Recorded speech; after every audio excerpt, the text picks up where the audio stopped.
بسم اللہ الرحمن الرحیم۔ نماز عید الفطر کی نیت کس طرح کرے؟ نیت دراصل دل کے ارادے کا نام ہے، زبان سے الفاظ سے ادا کرنا ضروری نہیں۔ اگر کوئی نیت کے الفاظ زبان سے ادا کرتا ہے تو یہ بہتر ہے۔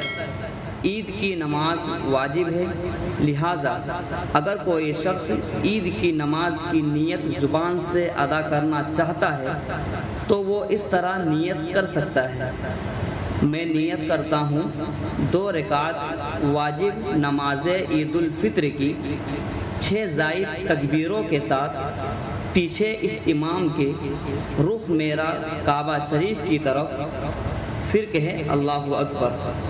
اور اگر کوئی شخص عربی میں نیت کرنا چاہے تو اس طرح کہے: نویت ان اصلی للہ تعالی رکعتین مع 6 تکبیرات صلاۃ عید الفطر اقتدیت بهذا الامام متوجہا الی جہۃ الکعبۃ الشریفۃ اللہ اکبر۔